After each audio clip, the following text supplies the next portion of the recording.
Hello, everyone. Welcome to the GLORIO Chat, the best anime podcast on the internet. I feel like I should take at least 1 second to acknowledge we changed intro music. I didn't talk about that last time because I wasn't sure that we were going to do it or not. But, new year, new intro. Also, I heard it, yeah.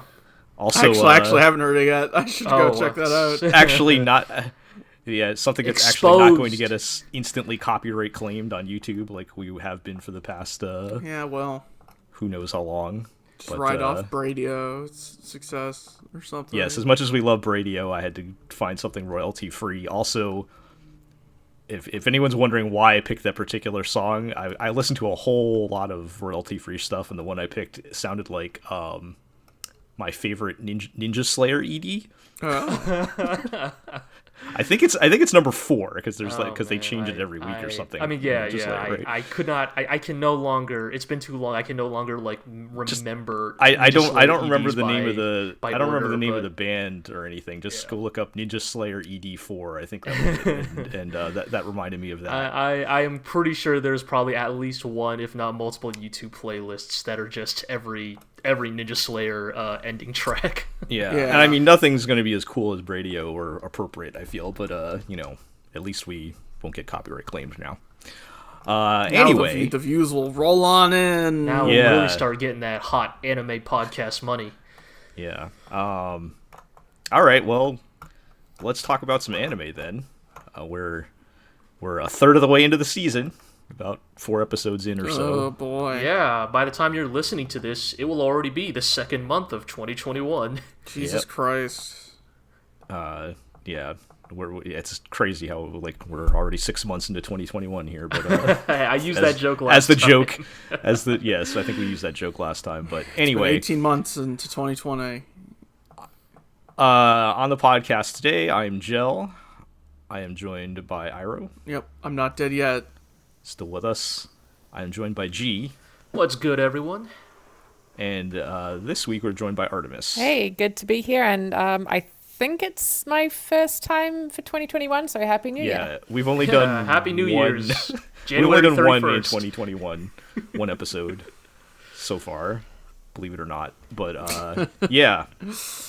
So, we're just going to talk about shows we're watching. I'm kind of surprised how many of these I've personally hung on to, but most of the shows that we talked about last time, at least one of us are still watching, so we'll kind of run through everything and I guess see how it goes. I don't know if this list might be a little more barren next week or something. We'll see, but let's dive right into it.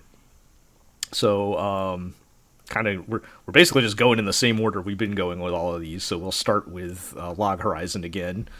And I know last time we talked, you guys were saying they were going into some interesting, well, quote unquote interesting places with the politics of Log Horizon and the whole joke writing itself with the author who got busted for tax evasion writing about taxation being theft. So, how's that going?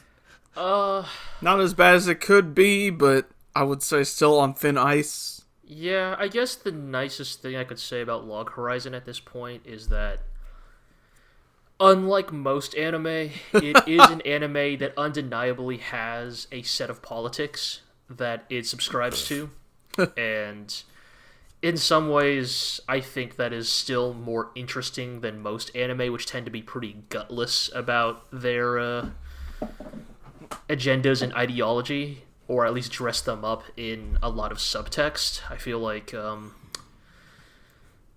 Log Horizon Season 3 has made it very clear. Right, like this season's about politics. Yeah, and, look, as people who recorded a podcast about the legendary 1988 science fiction OVA, Legend of Galactic Heroes. You haven't snuck that one in a while, but yeah, don't worry. I'm always looking for the in. I love me some politics in my anime. I wish the politics in Log Horizon were more.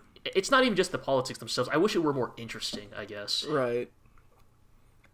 I mean, is it now just basically people standing around talking about politics at this point, or is there still a little some bit? Kinda, yeah. Like a lot of the like MMO universe like stuff has. I guess they had two fallen full. by the wayside. Like. Yeah. I guess they had 2 full seasons to work with that. So I mean, a 3rd season focusing on like the internal politics makes sense. It's also the issue of, well, it's been like 7 years since the last season, and Yeah. it's hard for me and Iro to remember, like, is this stuff we're supposed to know, or is this exposition? Right. Oh, right, because they gave no catch up or anything. Not It's just really. No. dive right back in 7 years later, right? Yeah. Okay. But yeah, so, it's kind of just getting into this, like, the main conflict of this is mainly internal, right? It's about the dissolution of the Round Table, which was sort of the player-created... Well, Shiro insists they're not a government, but... Yes. They're basically a governing body. Yes, they are the player-run governmental body that is, in the classic libertarian move, claims they are not a government, despite it, for all intents and purposes, Performing all the functions of a government. right, and performing all the functions of a government, right. but with none of the expectations or responsibilities. Right. So, like, the guy who is sort of kicking off the conflict by doing things that people don't want him to do is basically trying to get everyone to take more responsibility as a governing body and, like, actually act as the mitigating neutral body between the other two political powers in MMO Japan, and it's like trying to push everyone to take more political responsibility, basically. Except then the like protagonists are like, but we don't really want to. Right, like, so again, like I said, and maybe it's because, like, the politics that this show is beginning to espouse are, not to get too real here, but are basically, like, in terms of the political axis, basically the exact opposite end of where I lie. It's very interesting to watch a show in which the heroes are espousing, like, the merits of, a governmentless society, in which, the show clearly is portraying the person who is advocating for more, like, organized, like, oversight over the people, including things like welfare and social support, is clearly being portrayed as, at worst, the villain, at best, clearly misguided. And Right. I mean, I would say villain is too far. Based on what we saw. Right, he's definitely not portrayed as a villain, because we have seen villains in this show before, and, look, we love Log Horizon, but it's not exactly subtle. Right. The character who is trying to kick this off is not being portrayed as, like, explicitly villainous, but he is definitely being portrayed as, like, he means well, but he's doing the wrong thing. Right, like, is he kind of like the dumb, oblivious kind of guy then? a little bit. He's kind maybe naive. Is not necessarily oblivious, but again, I don't want to get too political here. But I will say his portrayal is a little bit similar to I might say, the polite way a libertarian would describe a socialist. As in, again, the way he would describe a socialist in front of a crowd, not behind closed doors, social welfare, caring for the poor, those are all well and good, but you have to consider the practicalities, is kind of the tone of the show. He clearly means well, but, he just doesn't get, he just doesn't get how the real world works. Yeah, right. That's sort of, they're sort of taking the stance of like, we know that you mean well, but you're just opening yourself up to be manipulated by these other people. Yeah. Right, like, they're very much leaning to this idea of, like, welfare is good and all, but what if people take advantage of it? Right. Right? Like, what if even 1% of the people take advantage of welfare? Then clearly welfare as an entire concept must be completely they don't say exactly that, but it's those sort all of sound leaning in like, that direction, Those all sound like concepts that are way too close to reality to not be sending a message, but right. Yeah. Right. And then, so, like, the protagonist at the like, cliffhanger of the latest episode was him saying, like, well, we'll let the people decide with an election. And if this was 6 years ago and at a time in my life where I did not, like, have disdain for our current democratic process, maybe I would be more excited, but It's so weird that Japan, of all places, has made this anime about, like, what sounds to me like espousing the problems of social welfare. When I mean, yeah, right. It's very interesting because, like, you know, again, I don't want to paint with a wide brush here, right? But, like, Japanese society tends to be, portrayed as generally more conservative, but as, like, an actual, like, you know, society and nation, right? They do have a fair number of, like... I mean, I personally very much enjoyed my health insurance. Right, a fair number of, like social services, right? Like, and like, you know... Right. Again, not to say that corruption doesn't exist, right? But, like, it's one of those things of, like... Generally, it seems like, based on the news you hear, that, like... It seems like that part of it's working out for them, right. Like, yeah, like, you know... I mean, I'll put it this way, man. It seems like the roads seem to be pretty well maintained, so clearly the taxes are going somewhere in Japan. Right. And the pension scheme ain't bad either. And I know because I got mine back, so... Oh, yeah. Oh, yeah. But right, that's kind of what I mean, right? So it's a little... But also, like, this doesn't necessarily surprise me either, because in many ways, right, like, the politics of Log Horizon isn't very much, like, it kind of feels like the logical conclusion of if the last, like, 10 years have been any indication, if any of the myriad, like, isekai protagonists that we've seen over the years had explicit politics, it feels like Log Horizon's politics are the sort of politics they would adopt, if that makes sense.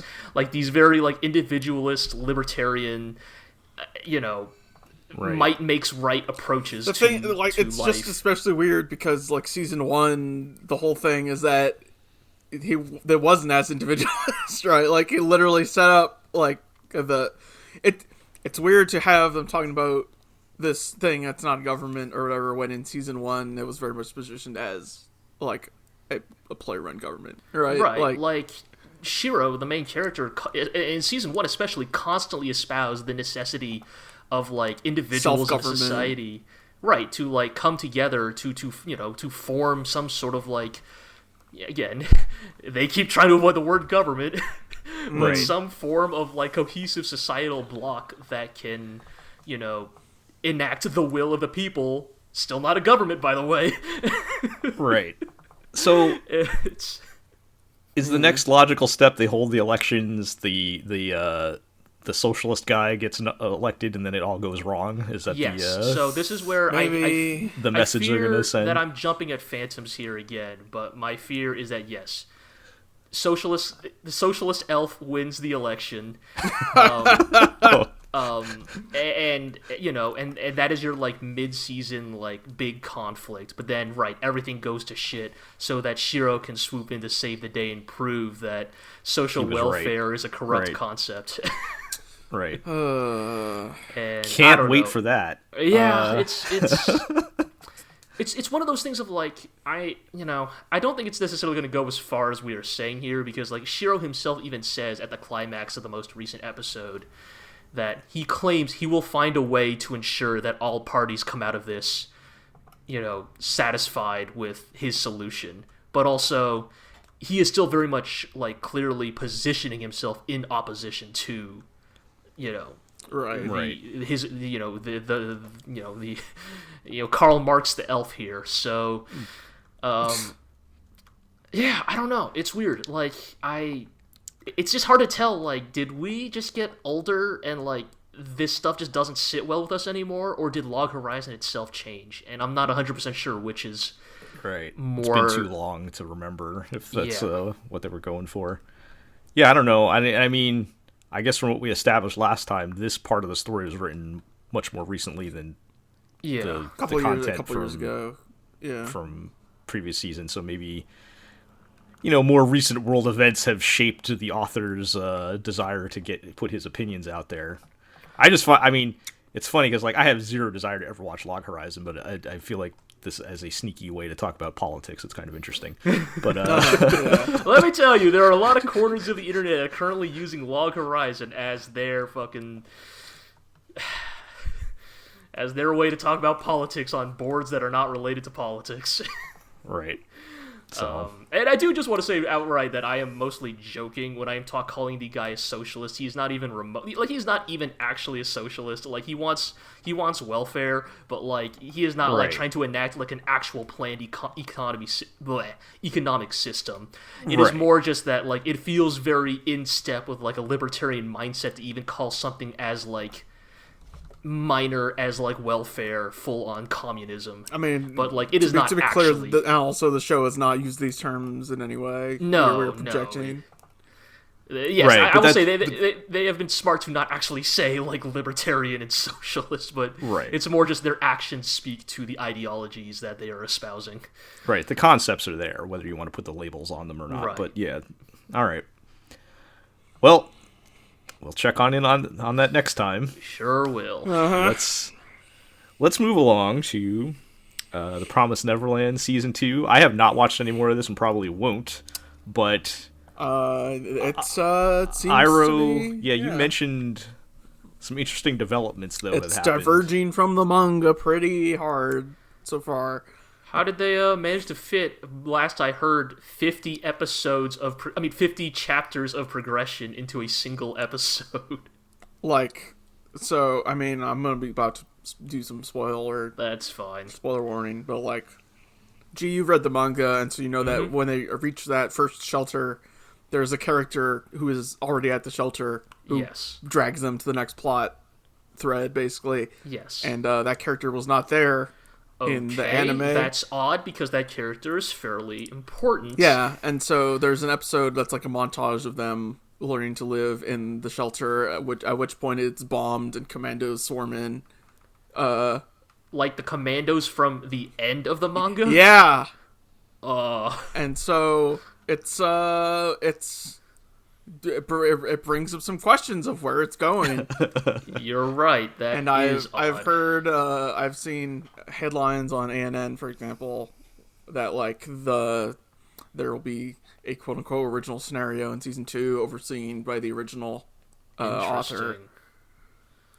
But I'm definitely more interested in this than like just a straight adaptation of. Yeah. So here's my question. Like, I especially don't want to spoil anything from the manga because I don't want to ruin any possible things happening down the line. Right. But keeping that in mind, like, are these new developments leaving it open for this to be like a standalone arc and then they get the train back on the tracks, or is this just like a completely different? I think that possibility is still there. Like it could be, because I mean, it's not uncommon to have like an anime original arc. I guess, right? Is the whole like, are they going to blow up the whole thing though? That's kind of my question, right? Like, yeah, because like as exciting as this sounds, it doesn't, like, nothing I've heard yet doesn't sound like something they can't just like. Because anime, adaptations have done this before, right? Of basically like just shuffling the order of arcs around, but not necessarily the arcs themselves. Like, how likely is it that just like next episode they find that guy and then we're off to Goldie Pond again? Right. I think it could happen, but like then there was also a sequence where the demons visit Mama in her cell and are like, if you bring back all the kids, we'll free you from the whole system. Huh. And she says, okay. That's, I mean, in a weird ways, like, again, I mean, if it's being overseen by the original writer, I guess there's an aspect of this that I can see that as interesting then, because I wonder if it's almost like even the author themselves realized that writing Mama out of the story that early was an extremely boneheaded decision, and they're trying to fix it with this anime do-over. Right, like, I'm reminded of sort of how, like, the second My Hero Academia non-canon movie was repurposed plot elements that ended up not being put into the actual manga because it got popular and had to keep going, basically. Right. So I just wonder if it's something along those lines. Yeah, I mean, it's kind of like, are they trying to just take advantage of the do-over and recapture some of the magic? Right, yeah. But, I don't know. Like, I feel like Because like I talked about last time, my problem wasn't necessarily what they were doing, but the fact that no matter what they do, it's not going to recapture the feeling of season 1 unless they like literally get put back in a house or something. There was one like really brief scene, and I think it was the end of episode 3. And they, like, the two groups in the bunk had kind of split up, and a bunch of the kids found a wall with like graffiti on it, like with help, and like that part was really good and made me excited for the next episode, because it felt a bit like the tension was coming back from that first season. Like I didn't know what was going to happen next, and I was like, I don't know, I guess it excited me to not know again what was going to happen, apart from them like trying to survive and grow a garden of potatoes or whatever. Like, right. It kind of felt like, kind of reminded me a bit of The Walking Dead. Don't dead open like, inside. and I was like, oh, a zombie's gonna what's happened here? And then episode 4 didn't necessarily live up to it. Right. But it wasn't bad. I thought it was better than the first couple of episodes. Right, like the first I'm gonna say, literally the first 3 episodes are pretty much directly from the manga, and episode 4 is where it's like, instead of finding why there's graffiti all over the wall, they just go do something else. Yeah, and like they just don't bring up the graffiti on the wall like ever again. Yeah, I mean the fact that it was there though, like. Are they going to come back to it later or something? Yeah. Right, like, I don't know why you'd leave that in if you weren't going to come back to it. And so, I'm just curious to see, like, if in 3 to 5 episodes we'll be, quote-unquote, back on track. Or if, like, we're getting a full anime original season. Yeah. I feel like it would be a really bold move to just totally rework the story. Yeah. So, having not seen it myself, I would place my bets on it being just like an anime original arc or something. But yeah. I don't know. It's certainly a lot more interesting than where we left off last. I hope they have the guts to kind of do something different. That would be interesting. Yeah. It would be cool. As we realize society is a prison.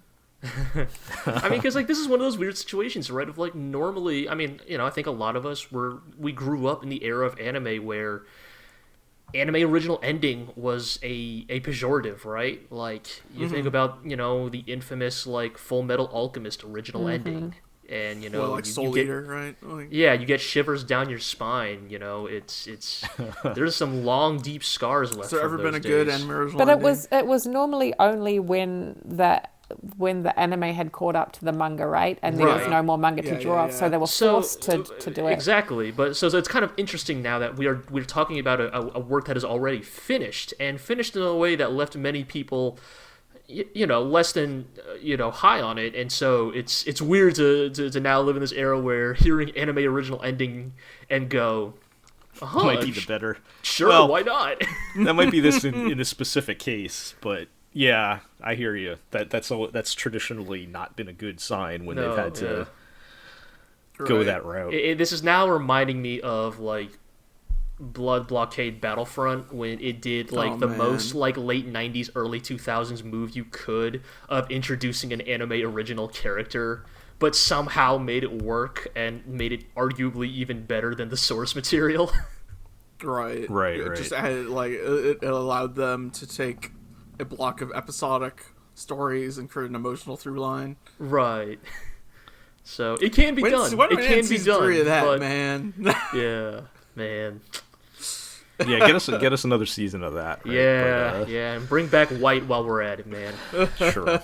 All right. Well, I'll see what you guys think before I jump back on the train, because I'm watching a lot of other anime trash this season. Understandable. But we'll see how it goes.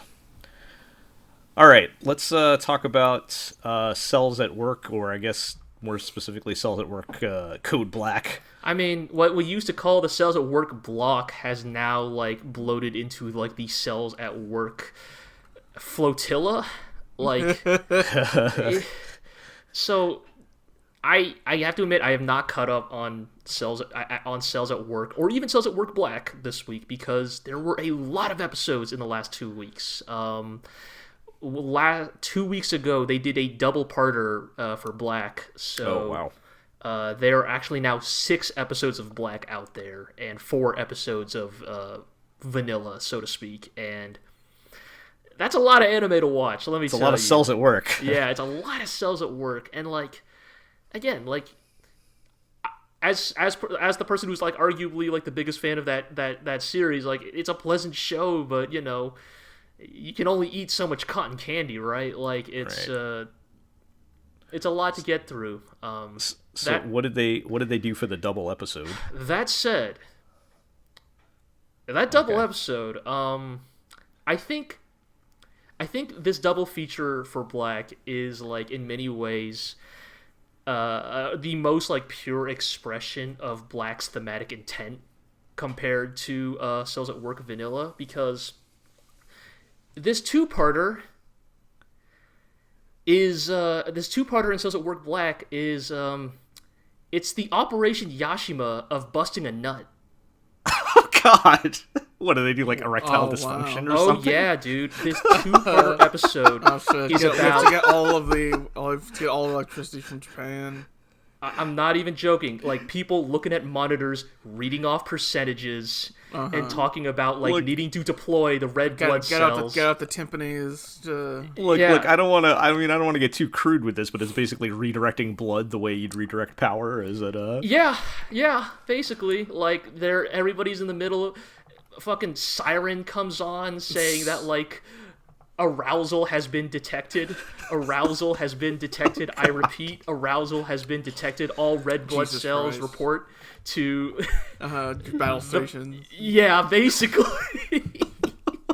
And it's crude, it's irreverent, also, like, it's pretty funny. It's pretty good. Like, it's, you know, like, this big joke of, like, you know, like, it is like some Operation Yashima shit, right? Of, like, every part of the body needs to work in unison to achieve this goal.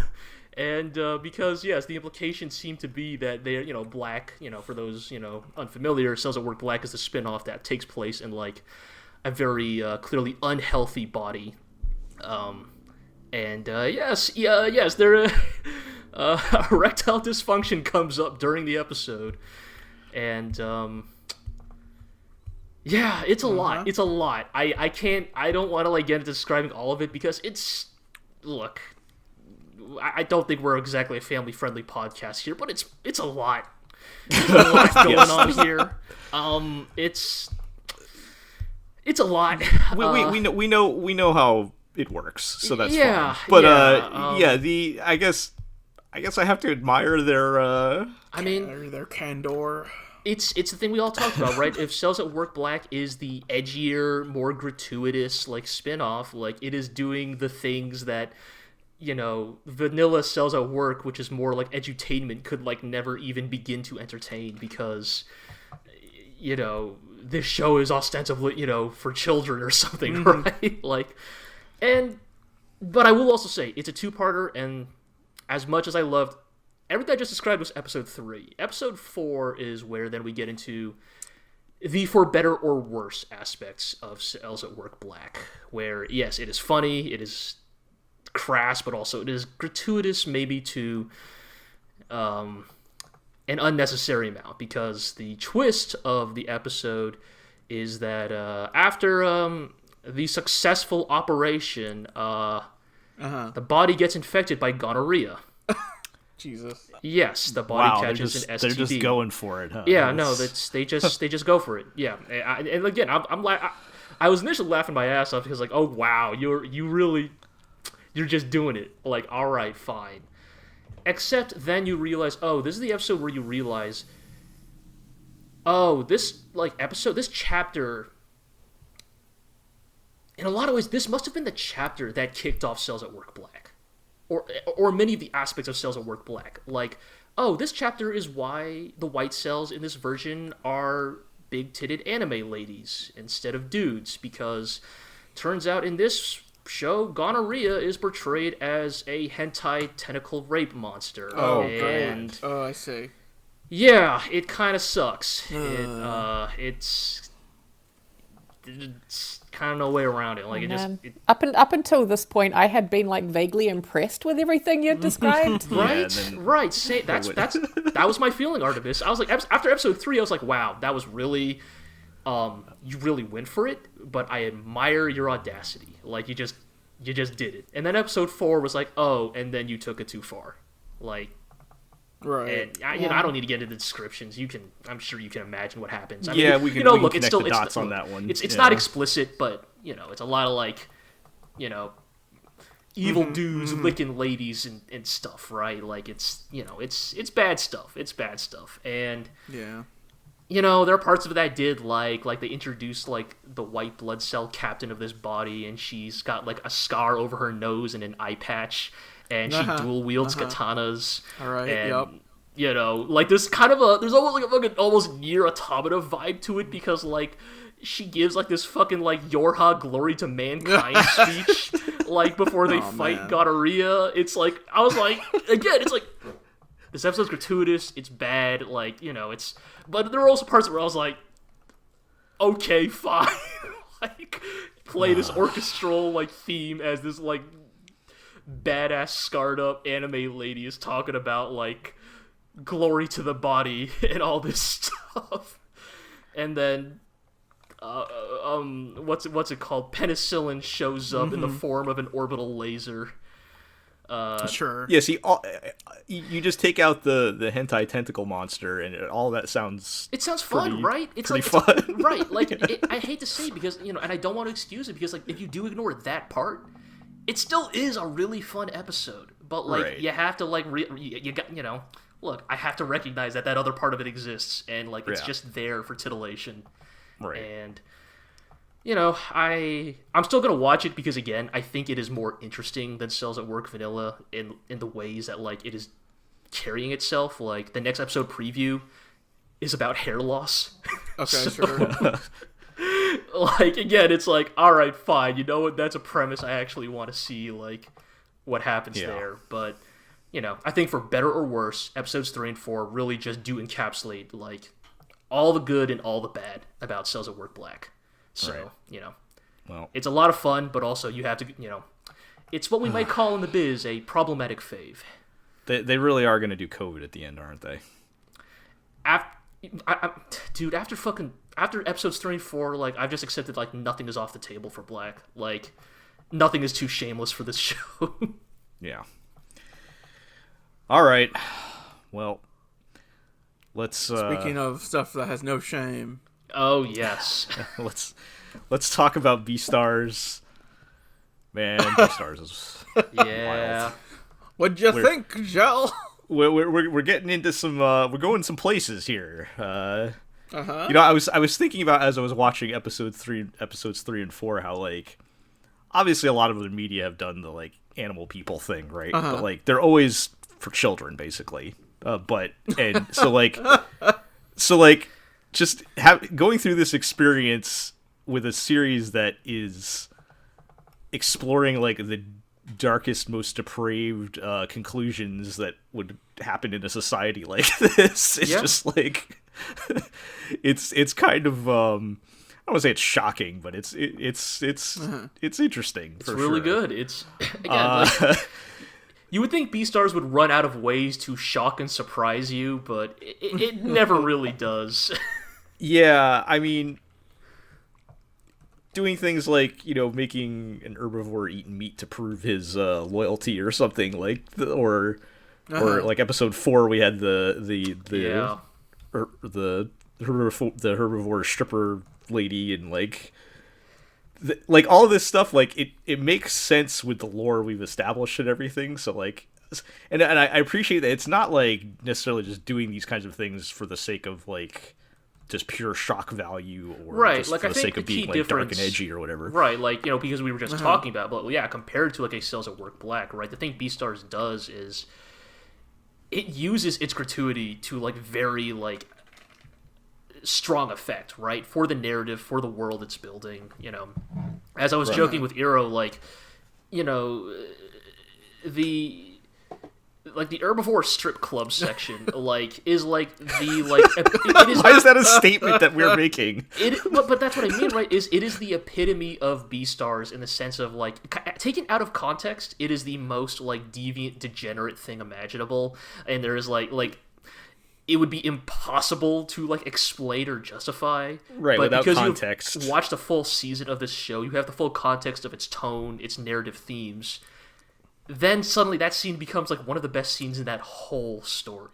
It legitimately that chapter is legitimately one of my favorites. A way to further explore the societal relationship between carnivores and herbivores. Right, and continue to blur the lines between predation and eroticism, and it's just no other story can do it like BEASTARS. Just straight up. Because it feels like if a theoretical world like this were to exist, and knowing what we know about the human condition, this would happen, real, right? This stuff would happen, exactly, and that's what makes these are the things that would, and they're just exploring the logical conclusion of where we would end up if this theoretical world existed, right? And I think that's what makes it so interesting. It's and also just this whole arc with Lewis and his taking over the Shishigumi, yeah. Yeah, and just how did we get here? Dude, I love it. Fucking season 2, man. Just Lewis is a mob boss. Lugosi's on his way to become Batman.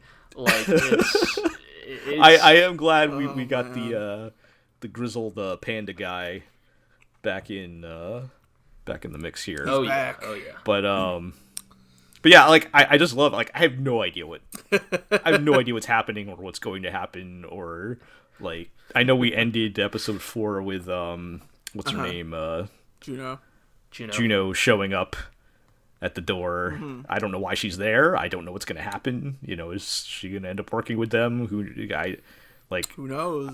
Who knows? I mean, I was shipping her with Lewis since she first showed up anyway, so that's what I'm hoping for. But don't worry, everybody's been shipping those two for a long time. But if we're gonna have some sort of dark foil to Lugosi and Haru, then that's what I'm rooting for. But I don't know what's gonna happen. Yeah, and I will say also lots of really good.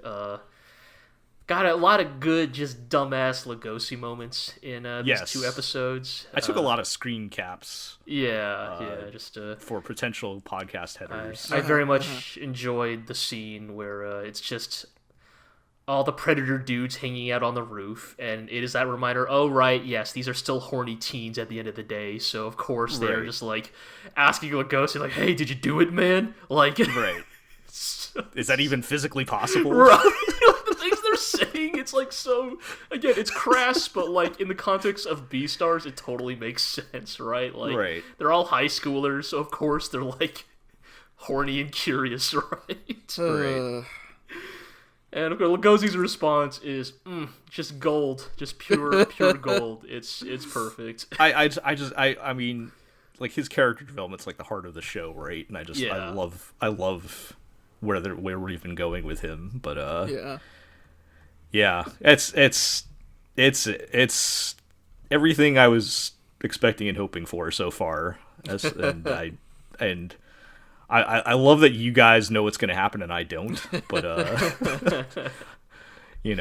I'm looking forward to whatever's going to end up happening next. All right, a lot to look forward to. Yeah, definitely. Let's move along and talk about Otherside Picnic. Oh boy. The other show starring a girl with heterochromia this season. Although nothing hetero about this show. I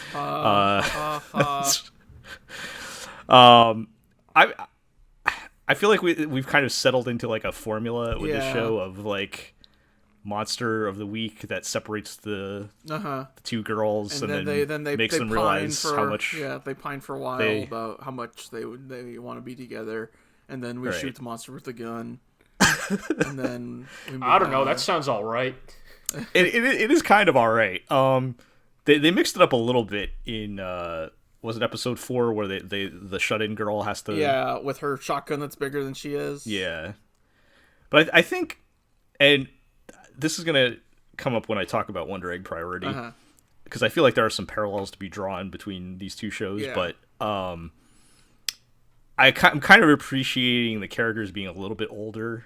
Like, Right. there was one moment in when the main glasses girl, I don't remember any of their names yet. The main glasses girl is like out with the shut-in girl, and like the shut-in girl is like, man, you're so tough, and they have like this whole conversation. It's like, right. well, I went through all these horrible things, like my parents dying in a cult and all that and everything. But yeah, right. just a normal totally childhood upbringing. And then she kind of has the realization like, oh, that wasn't really normal, was it? And I feel like it's a very like in your 20s kind of conversation to have in your head when Yeah. you start to realize like you're Actually, like all of my weird neuroses are actually weird and not normal. right, like the things that happen to you as a kid that you kind of like might have brushed aside or just figured. When you're a kid, you don't happened to know any better. everybody. You just assume that's just how it is for everybody. Right, and then you realize, oh wait, that's actually no, that's not how it goes. But Oh wow. but yeah, it's gotten a little formulaic. I hope they shake it up a little bit more. Like I would actually enjoy just at this point for episode 5 where they're just all hanging out and doing nothing and not shooting a monster in the head. Let's and go then to like the beach in the other world or something. I don't know. Right, like because there is sort of like a almost slice of life fish vibe to the show a lot of the times, and then they'll just inject the monster of the week into that or whatever. Right, something happens and you're just like, I guess this is what we're doing now. Like, Wait, so just to be clear, you guys are asking for like a beach episode? Well, not specifically a beach episode, just but like a less. Let's just hang out and do something mundane, right? Because like they're trying to like the core of the show is this like extremely slow burn romance thing going on between the two main girls, right? And then Except so far they just the keep only going into the other world to find monsters or whatever, and it's right. Like the only context we've had for it is like we said, they get separated and realize, oh man, I really miss that other person, and then they have to shoot the monster and it needs a mundane slice of life that always improves a show. Sounds like this show needs a baseball episode. I would love a baseball episode, although I don't know if we have enough characters we yet. don't. Oh, for shit. that. We You're have like probably right. 3 characters? Yeah, there's only been like 3 characters. Well, so alright, far. maybe like a 2-on-2 basketball game then? I don't know, I mean... Well, some kind of sports related bonding event, right? Bowling. Exactly. Just go on a date, like. Or just have them go on a date. Let's get it over with. Right. Well, definitely bowling then for sure. Yes, Okay, actually, yes, bowling would be good. that's a good 2-person Yes. sports episode. But yeah, but no, I think I'm still kind of enjoying it overall though. Like it's a like, little bit different. I mean, if I were to pick like a show I'm currently watching to just drop immediately, I would probably pick Otherside Picnic. I mean, I never watched past episode 1. It was the kind of show that I felt like I wanted to like more than I actually did. So. Yeah, that sounds about right. I feel that way about several shows. Yeah, I like the concept's solid, but it is a little like messy on the execution of it. But yeah. I will refer some more back to that when we talk about Wonder Egg Priority, like I said. But let's move along. Let's talk about Hortensia Saga, which I'm probably going to drop, but I wanted to get a couple more Fire Emblem jokes off. I feel like I think we did mention that this was a game adaptation, but not really emphasize that. It felt probably the most like a game like it ever did the past couple episodes, because in episode 3 they recruit the spear guy. Cool. So now they've completed the weapon triangle. Yeah. Because you've got the if we're doing the Fire Emblem parallels, you've got the main character is sort of like the player character with the mysterious big secret in her past or whatever, and then you've got the Lord of the Realm, who's the sword guy, right? And then you've got the grizzled old man retainer guy that protects him and he's the axe guy. And then, they picked up this wandering drifter guy with a spear. He's the spear guy. So okay, you got the crew. Now you just need like a bow guy and a mage. So I'm curious if there was a bow guy in episode 1 who was like on the bad guy side, but he had way too elaborate of a character design. He looked too good to stay a villain. Basically, he looked totally recruitable. So I don't know if he's going to show up. Worth noting, they also, of course, reveal that hey, the church is bad and the Pope is evil. And he's what a pulling twist! strings. Who could have possibly seen that coming? Who could have seen that coming? But I think episode 4, where they were starting to lose me, was like they introduced the like dark-skinned, vaguely Middle Eastern nation that is probably the real bad guys. Oh boy. And I'm like, and like I feel like they're gonna like side with the Pope as the lesser of two evils to fight the the dark-skinned people. I mean, that's basically that's actually basically how the actual Crusades win is. Yeah, I don't like the Pope, but I don't like those foreign people even more. So yeah, so I feel like that's kind of the direction they're going, and it's funny because they have done absolutely nothing with the fact that the main girl is like the actual heir to the throne. Like, she's just been kind of hanging out with them, like, to hide. But there's been no talk of, like, plans of bringing her back. Or they've actually even been working with the current administration and everything. And I'm like, I don't understand what, like, the end game for all this is. But I don't know. I'm probably going to check out after this one. Does she legit have amnesia, or...? No, yeah, so she actually... So, like, the first episode is her as, like, the kingdom getting overthrown. Yeah. And, like, the grizzled retainer guy basically takes her out of the capital. And so she's posing as a boy and fooling no one. Yeah, I saw the first episode, and then yeah. I was like, oh, did she, like, hit her head? Or was no, she too young and she dropped remembers out? everything, Like... but she's kind of playing along with the I need to hide right now. But there's been no talk of, like, any plan of, like, what's going to happen with that or anything. They've just been, like... She's just hanging out with this lord guy as he does his lordly duties. And that includes working with the current king and all that. And yeah, I don't know. It's a mess. I mean, I'm probably gonna check like, out, as soon as I saw that annoying mascot character that mentioned, I don't know if it's saying its name or what after every single sentence. Yes. That and the boob armor. We need to have a talk with anime about boob armor specifically at some point. There's a little bit of that. Yep. Interestingly enough, the mascot doesn't show up enough to be annoying. It's that he's always hanging out with this maid character, and the maid character is extremely annoying. But they've toned her down since episode 2. But yeah, I don't know. One last thing I'll just note. Interesting choice to go with the young hot Pope instead of the old creepy Pope. Oh, that's a more recent development lately. Like he's like your standard pretty glasses guy. Oh, one of those. Naturally. You know, when those glasses go full white, that light. Yeah, but with a Pope hat. I think that actually happens in the most recent episode where he gets attacked, and he apparently has some sort of like holy relic that makes him invincible or something, of course. But yeah, he's basically, hot glasses guy with a Pope hat. It's pretty funny. All right, let's move along to my other anime trash show, Heaven's Design Team. I ran out of time to watch episode 4.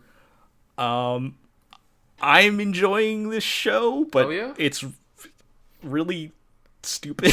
Yeah, I already dropped it. Like I haven't kept up with it. It's. They go for a lot. I'm finding they're going for a lot of lowest common denominator jokes. Right. Yeah. Okay. Big like dicks in episode 3, they basically summon Shenlong. Oh hell yeah! But it ends up with them making a lot of fart jokes. Oh okay, never mind. Because that's how he flies. Apparently, they're trying to figure out the logistics of how a flying dragon would actually work. Mm-hmm. Oh, without wings, like. Yeah. It's dumb, but like some of the jokes are still pretty solid. They also tried to make like a the old guy's grandson gives them the concept of like this combining super robot horse. Okay. And that's how they end up making an elephant. Oh, I see. Oh. Sure. Well, I mean, of course they're not going to really make a combining super robot horse, but Okay, yeah. but what if we did? And but the biggest takeaway from episode 3 is I found out that flying snakes exist. Yeah. Well, I they did don't not know. I did not know that was a thing. Yeah, I mean, they don't quite fly. They glide. I mean, it's enough of I wouldn't want a snake I mean, dropping they down from a fly tree. as much as a squirrel can fly. It's not like, Right. but yeah, it's neat. You know, hey man, evolution's Wild. yeah. That was the logical conclusion of the flying mythical dragon. Oh, sure, The best they fun. could do was the flying snake. But yeah, it's like I said, I'm not necessarily going to recommend, unless you really like stupid comedy like I do, then it's pretty fun. But there's nothing else really going on with it.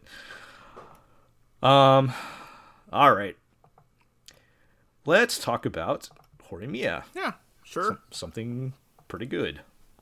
Seems to be a real crowd pleaser, this one.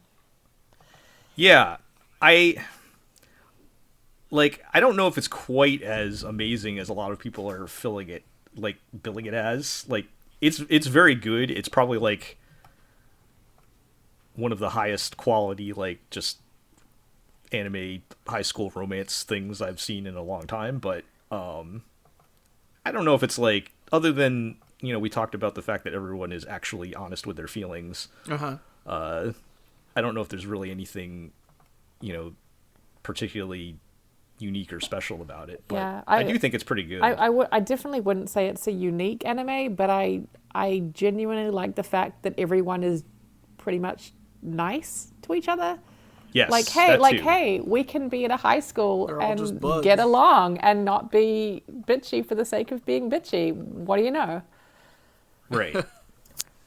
Yeah, I mean, part of that is like, hey, if you are not holding on to your problems and being resentful about things and actually talking things out, then yeah, everybody is going to get along a lot better. But yeah, it makes me think of other shows in that similar vein where everyone's just nice to each other. It made me think a little of Tanaka-kun. Yes, I was going to say that as well. Tanaka-kun is always listless. Yeah. Shout out to that show, because I know nobody watched that, and that show's great. It was fantastic. It's fantastic, yes. And this one, this one's definitely a lot more romance focused than that, but it's also not like,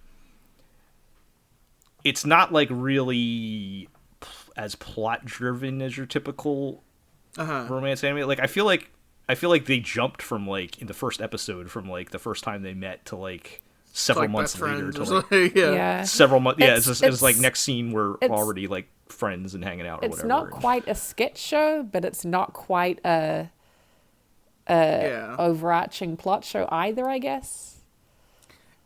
Right. It's a slice of life. Right, there's like little like vignettes of, you know, Shrug. here's this thing that happened back in summer of you know, our senior year or whatever. Yeah. And not like a sequential, here's the big build up to the big confession, or well, not quite anyway. But yeah. And then so far the only villains, if you can call them that, I guess, is like maybe one chick on the student council, and even as villains go, she's pretty B tier, so yeah, she's just like chaotic more so than yeah, maybe evil, like, but, maybe just a little too curious for her own good, rather than malicious. Right. But yeah, I kind of hope they drag out the confession thing too much. They won't. Which I've read some of the manga, and okay, because I feel like, I hope that just gets resolved next episode, and based on what we've seen so far, I could see it taking maybe 2, but you know, it'll. I mean, as you've seen so far, this show it tends to get things done. Yeah. Like, in episode 4, I forget what the conversation was about, but there was literally a part in the episode 4 where Miyamura's like, wait, stop, time out. Why are you asking me all these weird questions? What's on your mind? And then she explains, here's what's on my mind. And it's like, so many anime would be better off if we just did this. And then the confession has kind of already happened. Right. 'Cause, Yeah. It's like they already know. right, and he was just talking about like, I don't know, I can't remember what, just like inconsequential conversation about Right, getting she a was drink like, for her, "Here, and you have a by the way, cold." I love you. Okay, well, I'll see you in a bit then. Right. Make sure you drink water, At- etc. Yeah. Make sure you right. Yeah, because she's like sick or something. Right. But yeah. Yeah, because episode 3 they had their Nozaki-kun I love fireworks moment. Right. And it was just kind of like, but I mean, they know what's going on. That's like the important thing. And that's why it's I like that so much better than your typical Drag this out big- forever. Like, big anime confession type of thing. And we still have a lot of show left. you'll probably too, so, I mean, you'll probably like the second half of this confession. Then is all I'll say. If you like if you like mundane exceptions of such things, I don't know. Not to spoil. I like how pleasant it is, and if that means mundane, that's fine. Right. right. It even the show even looks pleasant, like way better than I thought. Like this is like the production. I wasn't really expecting much out of it, to be honest. It looks way better than it has to. Yeah, like, for sure. Yeah, that's a good way of putting it. yeah. Everyone does have weird multicolor hair. I will say. I think this is is Cloverworks making this one? Yeah. And they're also doing. Wonder Egg. Are they also doing Wonder Egg Priority? Wonder Egg is also Priority? Wow, Cloverworks. that's 2 very good-looking shows in one season. It's unusual, right? Yeah. I mean, not to disparage Horimiya or anything, but when I watch Horimiya, I don't think to myself, "Wow, this looks great." I just think to myself, No, like, but I think it looks nice. Yeah, I think everything about the show was nice, including the visuals, and that surprised me. I feel like they animate a lot of things that didn't actually need to be animated. It's well made. But yeah, it's real solid for sure. Yeah. And yeah, let's move along. Let's talk about Back Arrow. Oh boy, This show's real dumb, guys. I'm sorry. It's pretty dumb. I'm not necessarily opposed to it being pretty dumb, but The dude's name is Bakayaro. I don't know if I don't know if it's always the good I thought you liked Gun Next Door, Chell. Yeah, I mean, I guess they went the direction that we were all expecting it to go, Right. with the big ship and everything. That was pretty obvious, which is fine.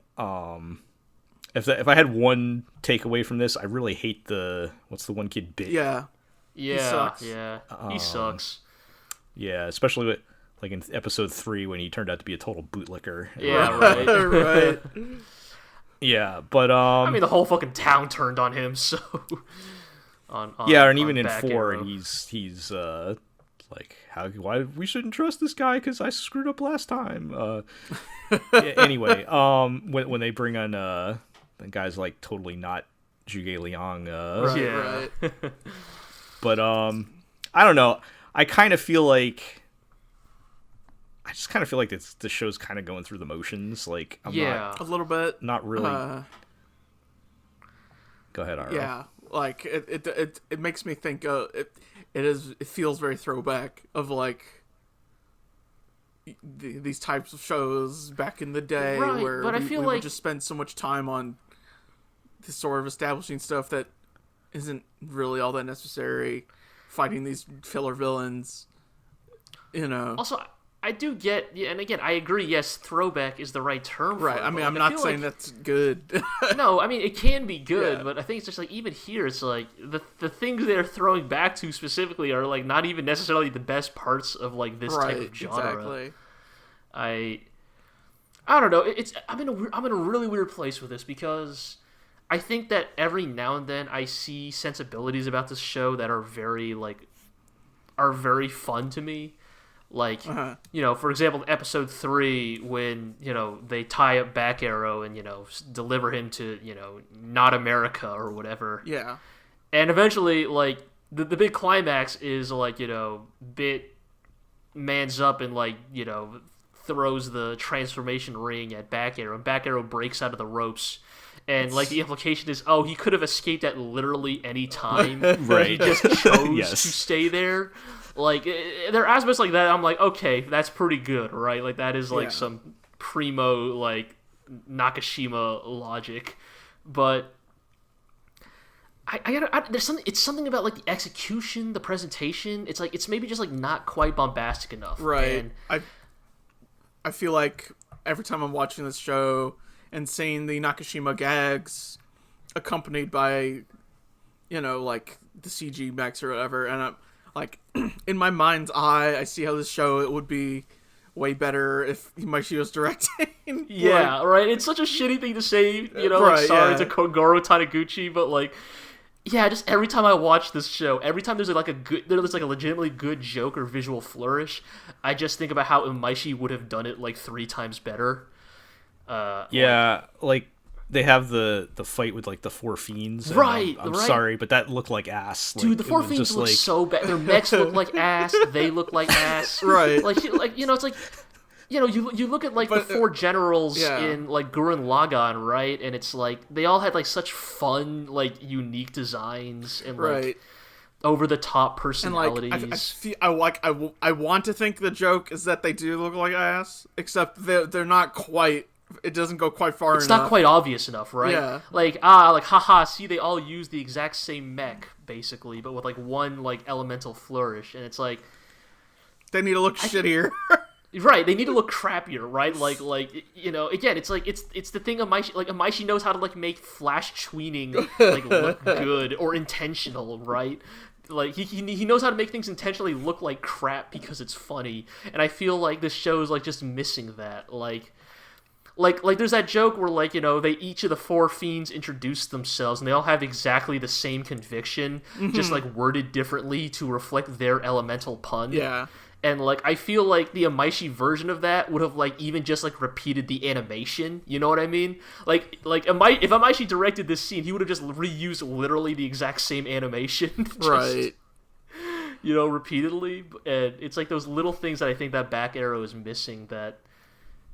I don't know. Yeah, it's... Right. Like, I don't want to disparage too much for not being, like... For this not being a trigger show instead. Basically. But also, like, Right. Nakashima's specific writing, I'm so used to being handled by specific people. So it Yeah. feels weird for it to not be handled by them, Right, it's like the presentation is a little too sluggish, right? It can't keep up with like Nakashima's Right. specific type of like madcap writing, and I don't know. It's like I don't know if it's a budget thing or an art direction thing or what, but I think it's just like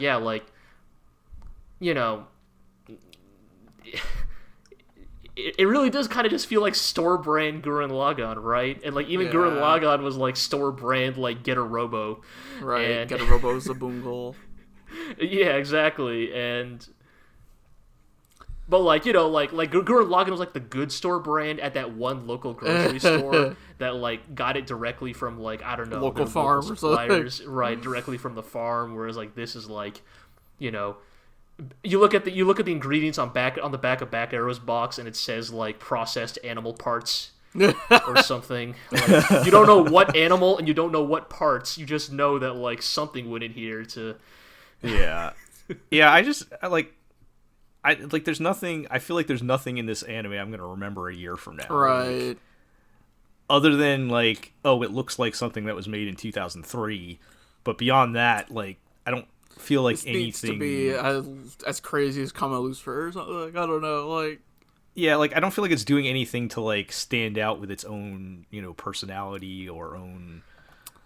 yeah. something. Yeah, I Like, think maybe it just, that is what it is. It just doesn't really feel like it has a personality. Like, It's like it feels like it's just aping that era of anime without, because like if you go like yes, there's certain like visual cues and things that Right. Considering some stuff Goro Taniguchi's worked on within the past, like, 6 to 7 years, I think he just genuinely, unironically loves that era of anime and wants to make more stuff Right. that's exactly like that. right, but I think it's like you even compare that to like the other stuff he did, right? Like Gun X Sword and Active Raid, Scribe. ID0. Right, it's like like Scribe looks like shit. I mean, a lot of that is on you throw that at the feet of having Harai as your character designer, but like there's some good ass fights in that show. Like, I mean, it has like a unique feeling to it at the very least, right? Yeah, like, I actually remember that show. Or like Gun X Sword, again, like, we only watched like 3 episodes of it, but like it has a really distinct identity, right? Like it's like Gonzo Wild West setting, like I don't know, like Back Arrow almost feels a little too like carelessly kitchen sink. Yeah, like you have all the different nations that are like wildly different, mixing up. Because like you have the Wild West, right? And then you've got like fake China on one side, and then you've got like I guess like 19th century Europe on the other side, and then you've got the American Wild West, and then like it doesn't I don't know. I think I want to like the show more than I do. Yeah, and I do think we'll probably we'll probably stick with it just because like also like it's 26 episodes, right? Yeah. So like, there is always the chance that it has its big turn, right? The Giga Drill Breaker didn't happen until episode 8. Like, right. They're, Are they building up to something? Right. There's a chance that they are building up to something once we get a lot of this obligatory anime set dressing out of the way. I'm not saying that's for sure. I could just be getting my hopes up here, but it still has time to, define his voice. I mean, whoops, oh man, I forgot to bring this up before the podcast that we should throw it into the, should throw it into the list here, because, this just made me remember that we should probably talk about, the Jujutsu Kaisen redemption arc. Oh, right. Kaisen.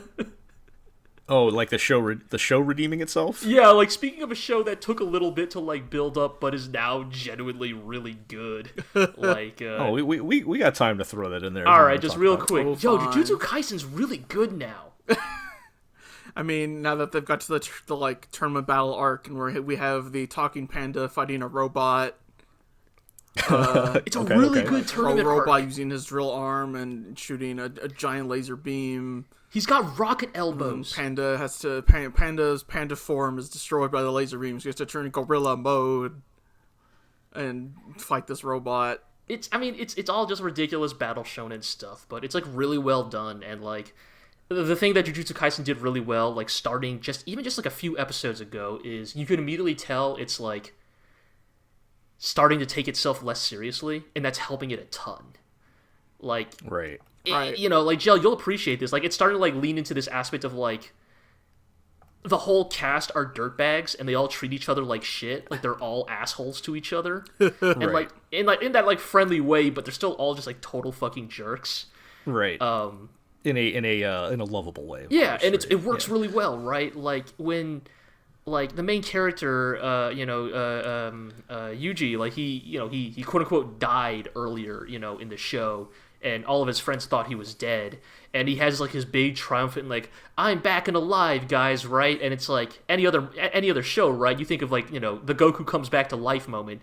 Instead, they're all just like, fuck you, asshole. Like, are you like, you've been alive for like 3 months and you didn't tell us? Like, fuck off, basically. Right. Did we talk about on the podcast? Did we talk about when Muscle Dude, the flashback? Oh, we got to talk about it. Yes. So I think we mentioned it a few podcasts ago, like the last time we talked about Jujutsu Kaisen, where they introduced like the big buff, right, like rival who just loves to fight, and like his whole gimmick is that before he fights anyone, he asks them what their taste in the opposite gender is. Right. And he is able to instantly judge like the worth of their character based on that. That's a real shonen ass power. And there, so like yes. up till now, everybody he's asked has given him what he considers unsatisfactory answers, until he finally fights the main character who has the same taste as him. Right. That the being, exact same phrasing and everything. Yeah, the exact same phrasing and the exact same like preference for body type, and the buff dude just like breaks into tears. And like get a multi-minute look, and then we just jump immediately into a multi-minute flashback where his like imagined his imagined friendship with the main character, even though they've met for the first time just now. It's like, oh, he's envisioning a lifelong friendship. Right, like they're in they're in middle school together and they're bros, and he's like, oh man, you're finally like gonna a past that did not exist. Right, no, like he's finally literally gonna envisioning confess to the girl you like, the idol you like. And he's like, no, I don't know, man. No, you gotta go for it, bro. It's this extended sequence that didn't have 5 minutes. It's 5 mintes. It's like some full on fucking like Tokimeki Memorial shit. Like it's got like the fucking like theater style cropping. It's a really good. Yes, he's just basically envisioning the friendship they could have had if they had perhaps met under different circumstances. That's pretty good. It's like, really the good. Aspect of it is and I don't know. It's just now that it's both funny and it has really good fights. It's like I got very few complaints about this show now. Like it's the fights are good. The characters are like genuinely like pretty fun now. Like, everybody seems to have like cool weird powers. Again, like the most recent episode just straight up has a panda fighting a robot, and that robot has a mouth laser and elbow rockets and a drill hand and a fucking repulsor blast, and it's and like So- they barely justify it, right? Like they don't even be like, oh, like there was some like robotics company that helped us out. They're just like, nah, son, we just got like a fucking It's all magic. magical Shinto demon fighting robot on our side. So, should all shonen anime just start with the tournament arc now? Would that work?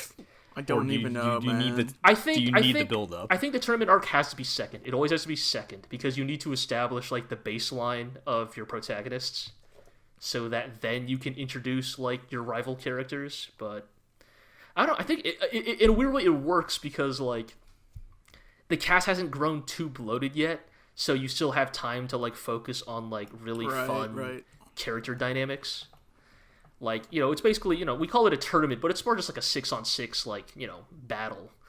And it can get away with that now because there's only so many characters. I'm having a lot of fun now, but, realistically, I suspect that I'll probably still like the show going forward, but, like, will it be able to, like, capture this energy going forward once it inevitably introduces, like, 30 the more next characters. big villain or whatever, right? Yeah, but they're going to have to get more serious or whatever, but for now, having a lot of fun, and you know what? That's a show that basically took like 8 to 10 episodes before it really started getting going. So, yeah, who knows? Maybe Back Arrow can do the same.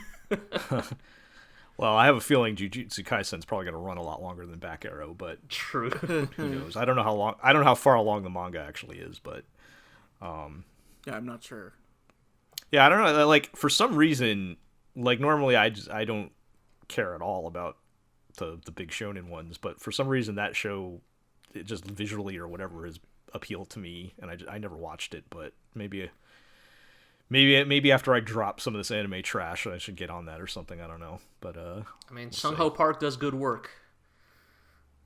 Yeah, I was gonna say like how much of that is the manga versus the adaptation. I don't know. My understanding from a lot of like read fans of the manga is that if you're a fan of the manga, then your biggest complaint is you wish the show looked more like the OP. Because my understanding is that the OP sequences are a little bit closer to the manga's actual art style. Like it's a lot more like sketchy looking. Okay, yeah. But it's just like, look, it's really expensive. Yeah, you can't do look like that. You can't keep doing that for too long. It is the Dororo situation of like, it is really expensive to make a show look like that all the time. So, you know, you get 90 seconds of it per season. But okay. Well, there's our surprise Jujutsu Kaisen coverage. I'll make sure to add that in the show notes before we... I mean, I totally forgot until we started talking about Back Arrows. So. Yeah, no, it's all good. All right, let's move along and talk about SK8 the Infinity. Have not watched any more of this, so I'm going to have to rely on you guys on this one. When we last spoke, it sounded like it was improving as far as, you know, the direction, the character development and the direction they were going, but how are we looking so far? Oh, that's not good. Okay. How about this? I don't hate it. Like I don't even dislike it. It's enjoyable. It's just that I really think the show could benefit from going, like right now it's kind of at 90%, and I really need it to go like 150 with its ridiculousness. Yeah, that's a really good way to put it. Yeah. Like I need it to be like right now it's a little gay. I need it to be 10 times gayer. Right now it's like absurd. I need it to be like off its rocket. Like you know. Did you watch the latest episode like with Adam or whatever his name is? Adam. Like, yeah. Like I don't know. I thought that dude was saying a lot of things in that episode. So it's got to be like strap some like rocket boosters to their skateboards while they're making out. For all of the show, they made episode 1 of like no holds barred and there's no rules. Like everyone's been like, oh no, right? They walked into that like Mad Max Thunderdome, like thing. Right? I just want someone to pull out a fucking gun, like.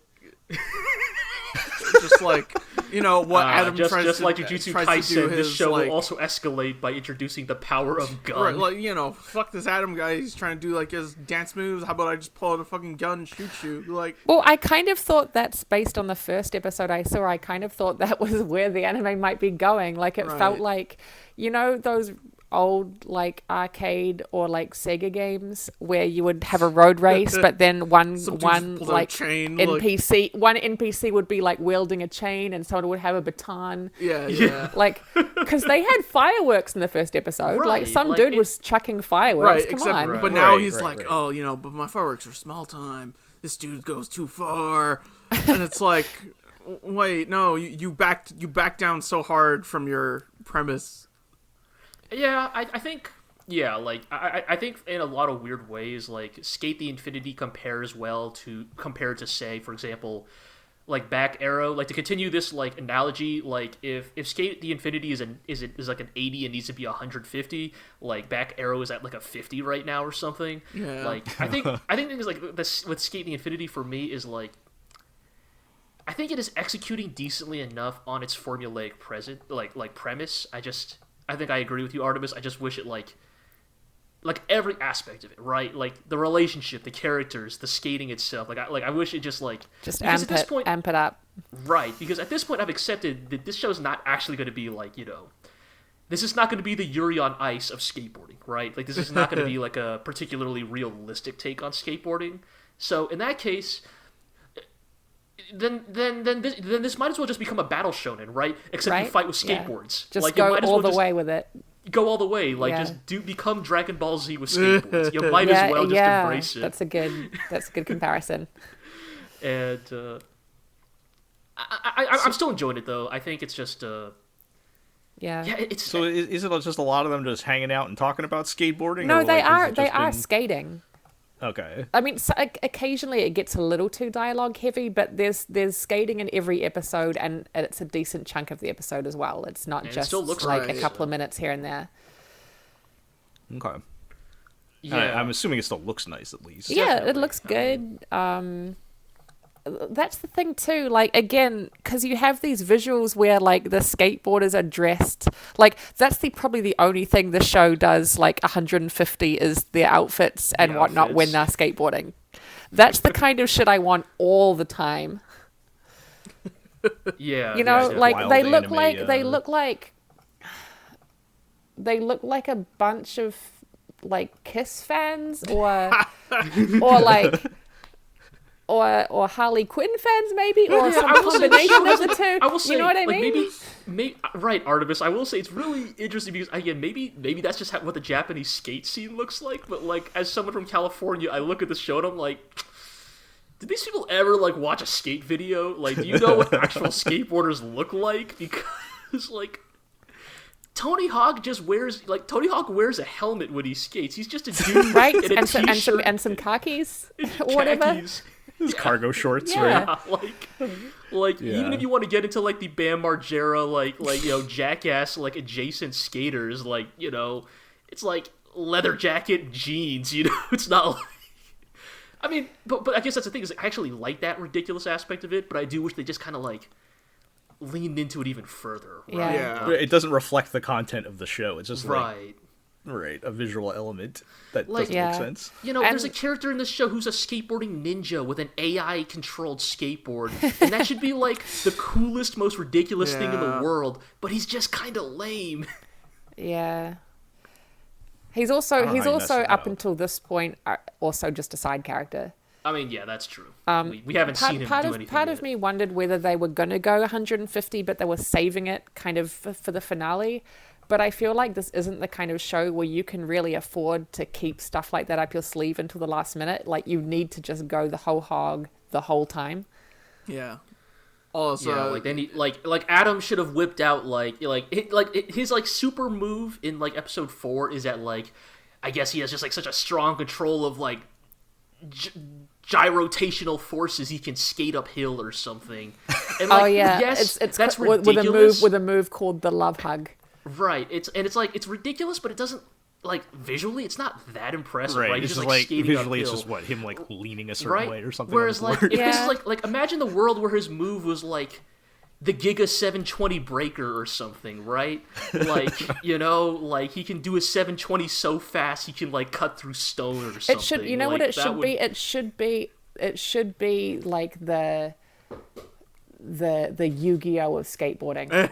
Yeah. No, Artemis, you just nailed it. So That's if they could exactly just, what I'm- what I'm saying is, if they could just play a card game while skateboarding. all right, you know, yeah, Oh you man. sold me instantly. Anime, hire us. We're clearly writing better premises already. Shit. Yeah, send us a I check will for say that this one. is- But Fairly related, but like I was losing it because in episode 4 they go and eat at a fucking A&W Oh right. of all the shitty fast food. oh, is this chain. show sponsored by? But like it wasn't sponsored by even A&W? fake A&W. It was just A&W. Actual Right. So I'm A&W. just like, what? Did they pay? Did they pay to? I don't know. Apparently it's in considered there. like a local like. Apparently A&W is big in Okinawa. Let's say, which is wild to me. I mean, I can appreciate that sort of like regional specificity. Right? but Exactly. Also, like, yes, yeah, as I can someone who- appreciate that, but as I someone who do, I'm pretty sure has I never was even- going to mention, I do like the setting. Like, there aren't many anime set in urban Okinawa. Come on. right. Yeah, Right. it is cool. Like I think there's a lot of individual parts of SK8 the Infinity. I think I'm really digging. Like there are like the setting, like you know the aesthetics, the animation, like the premise. I think yeah, even to a certain extent, like I do sort of enjoy Reki and Lenga's like character dynamic. You know, like I was initially worried we were just gonna have the classic like hot-blooded kid and then the aloof genius, but like you know they seem to act like actual friends, and I can appreciate that. Yeah. Backed up by a pretty decent opening too, I will say. Like they know that they're Yeah. not being serious, and that's cool. Like I can get behind that. But Yeah. it's just not enough. Yeah. Yeah. Yeah. I feel like I don't know. Is it just that now that we live in a post Akudama Drive world, like We'll be any- forever chasing that next high. right? It's just like any show that does not go as hard as Akudama will just never compare. Like if Next you're not episode, they skateboard to the moon. I wish, dude. Man. the moon got blown up in such a way where the moon is now a half pipe, and you have to, Yeah. See, on this Right, stage but has just low like- gravity, so you can get rid of We're- big you combos. guys are just dropping gold. I know, on- right?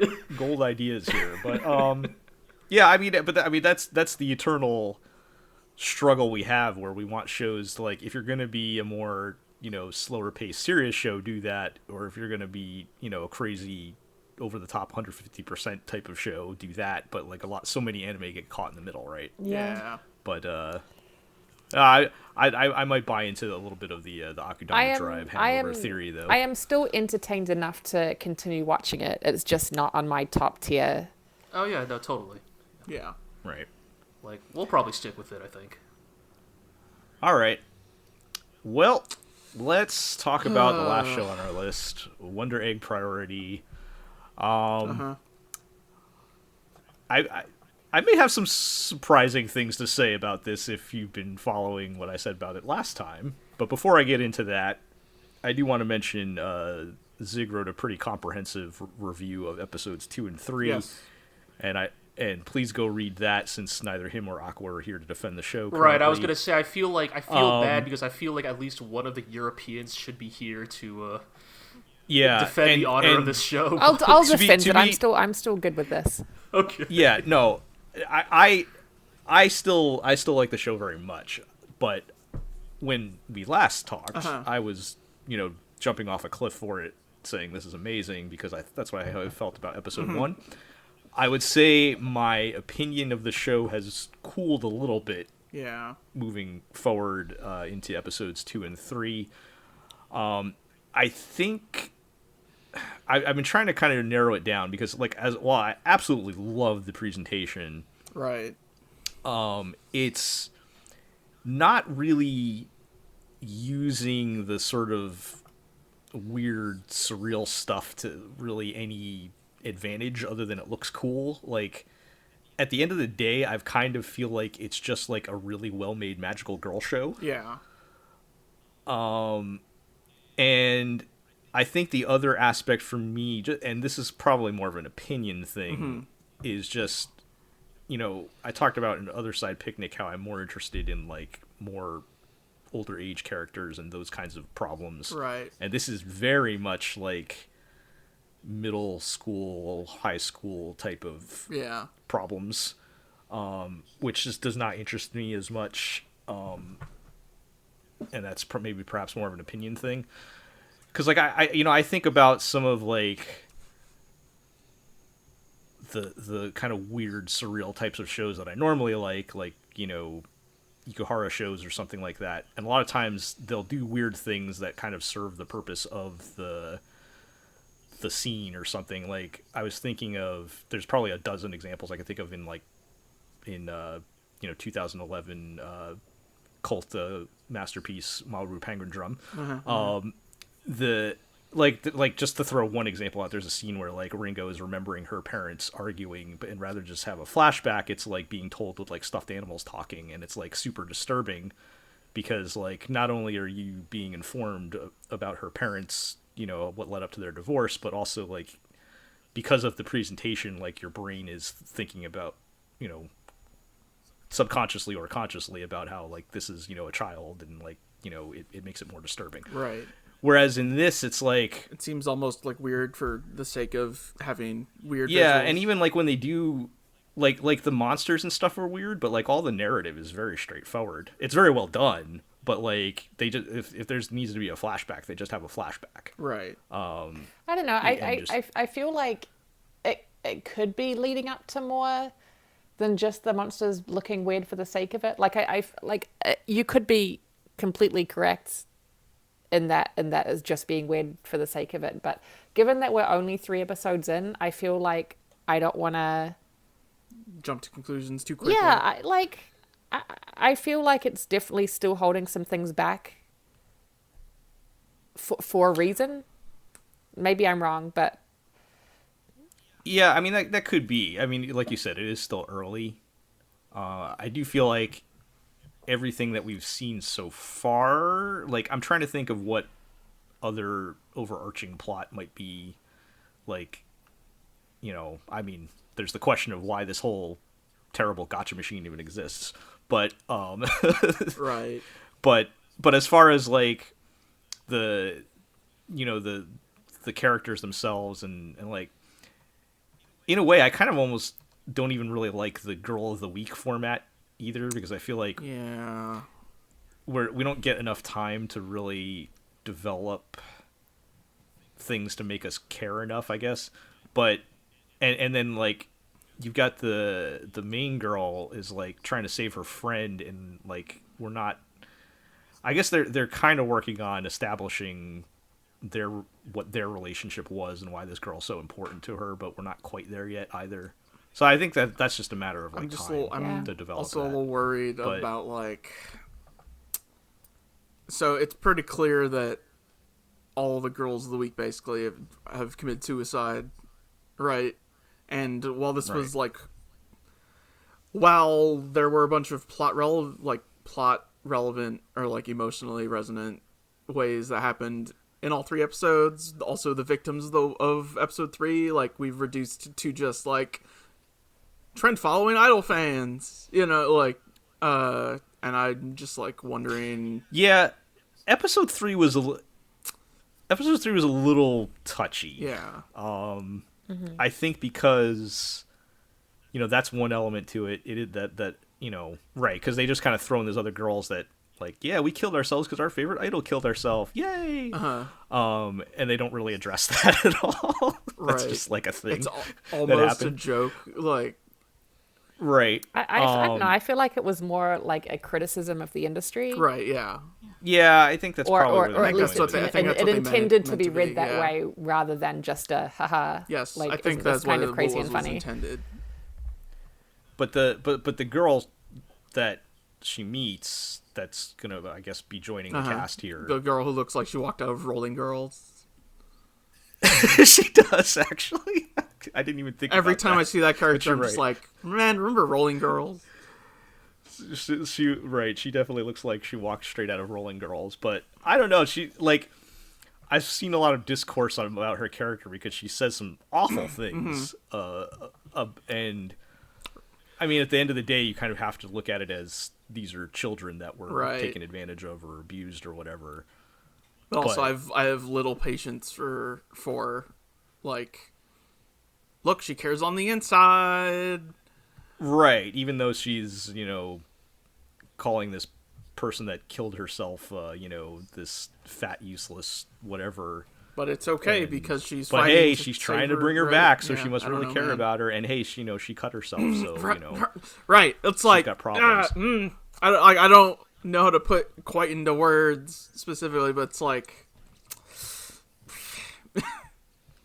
I mean, it was a little Yeah. it was a little on the nose If it- for sure. Yeah. right, when you Yeah, I don't think they, like, I've seen some people jump off a cliff on this and say they crossed the line. I don't think they went that Right. far, but it's they got real close to the line. Let's put it that Yeah. way. with it when for you me. include a character like that and then you very visibly show that she cuts herself also because she's just so guilty, it almost feels like you're putting up a big shield to defend against your actions, I guess, is how it feels to me. Right, she doesn't really have any accountability for, which, there's, like, again, you have to look at it as a perspective of, Right. These are children, Yeah. basically, but, But also, I have no complaints with the show visually. oh, it looks Yeah. great. There's Yeah, yeah. Especially episode that fight in episode three episode 3. in particular, I think looked even better than the first two episodes. Yeah, they pulled out, like, all the stops for the fight in episode 3. That's one of the most visually impressive things I've seen in a long time. So, certainly, yes, no complaints there. And I still do. I get what you mean about maybe the other kind of characters detracting from Yeah. the best point of the show, which is the main character. And I say that at least in part because the main character is kind of more and more for me becoming this unreliable narrator, where we're not totally sure, like, if what she understood is, do you know what I mean? Is Right. the way it When we're- was, Right. and, and right, what when she we're they looking are at- they are intentionally deploying these flashbacks in a certain way to bring into question a lot of the things that have been right, established. not because not because she's lying, but because, like, especially the way she's internalizing some things Yeah. Right. in I a think- dreamscape. I think that's the most interesting thing to me about the show so far, and I hope it doesn't get too buried by everything else going on. Yeah. Yeah. Like having to introduce a new girl every week, and hopefully at some point they'll take a breather and kind of focus on that a little bit. But I don't know if that's going to happen. I think we still have. Is there I one think more so, girl yeah. going to join the main I cast mean, I think or something? one, pre-release yeah. stuff was showing four main girls, so Yeah. So I don't know. Yeah, and like they introduced like the second girl, like we has hardly gotten anything. right, she's been holed up in her She- hospital bed the whole entire time. Right. Right, we just know she's trying to save her sister, right? But other than that, oh, she got. I did like the one joke they got in with her with they're texting, and she's like, hey, if she's a junior idol, that might mean bedroom stuff. And the other girl's like, you mean like pillow fighting? And she's like, yes. Yeah. Yeah, that. But yeah. So again, I don't want this to come off as like I hate the show now. I have some criticisms that I did not have in episode 1, and I can't shut off my critical brain on these things. So I agree that episode 1 is still like it was a really, really great premiere. It's hard to top. Right. And like I don't know what I was expecting coming out of episode 1, but I guess because everything is. I don't think it's unexpected where the show went with it or anything. I do need the next monster to not be going to guy crazy lady. Yeah. I don't know. Like, I want to see some weapon power up too. Because you know that's gonna happen at some point. Right? Sure. I'm waiting for. I did she's like got the her one girl color. was dual wielding. She's got her 4-color pen. I'm waiting for each color to have its own power up. Right. I like that the other girl was like dual wielding box Sure. cutters or whatever, despite the implications. Yeah. But yeah, I don't know. I could, some part of this show just makes me want to go watch Flip Flappers instead. I don't know. Like yeah, I feel like they are very different shows. I like how straightforward the narrative is of this show. I'm one of those people who don't necessarily like a whole lot of surrealism. Yeah, same. Like that's convoluted, and then when I complain that it's too convoluted, there's someone going to be like, "Oh, you just don't understand. I know, you just right? don't get the intricacies." Yeah, see that is not. See, that's kind of where I thought the show was going in episode 1, and that did not pan out. I think it's pretty obvious what's happening, but and also I have to remind myself with Flip Flappers, there were some pretty that is true long stretches of that show that were not great. On the other hand, it did have that mech insert song. That was pretty. Yeah, cool. no, there were a lot of things that were very good in Flappers, but there was a lot of stretches that were kind of right. We remember the highlights. Right, and it's yeah. I feel honestly the same about a lot of Ikuhara shows, which is why I don't like. Not that I hate Ikuhara or anything, but I don't like blindly praise a show. Yeah. Because it's fucking weird. Like yeah, I mean as much as I might get lumped in with the Ikuhara fans, I really only like Penguin Drum. Like I have some pretty serious issues with everything else he made. Right. I mean, my understanding is that even but Ikuhara fans were not like super hot on Sarazanmai, was it? Right. Yeah. Well. Yeah, but yeah, like I haven't even been able to bring myself to finish Utena, for example. Like, and that's the isn't that supposed to be? But, look, the only part you need from Utena is the suit up sequence. It's the theme song when she climbs the stairs. That's all you need from Utena. Turns to a car that one time, right? Anyway, my point basically was like I like that Wonder Egg Priority is not that. I really appreciate that it's not going out of its way to be convoluted because it feels the need to be weird. Right. But yeah, I still am enjoying it for sure. I feel like I need to see more. I need to see where it's going. Yeah, let's see more of it. All right, that's gonna do it for this show. We actually went longer than I was expecting. Well, we still got a lot of shows we're talking about at this point. Yeah. Let's wrap up with our housekeeping. You can find us at theglorioblog.com. Like I said, go check out Zig writing about Wonder Egg Priority for his full breakdown of those last 2 episodes. I think he's going to try to keep doing that, so keep an eye on for that. You can follow us on Twitter at theglorioblog. You can subscribe to the podcast on iTunes, Google Play, Spotify, Amazon Music, Podbean, Stitcher, and YouTube. Like, comment, subscribe. Give us a 5-star rating, leave a review, blah, blah, blah. You know how podcasts work. Tell your friends, tell your enemies, and we'll see you next time.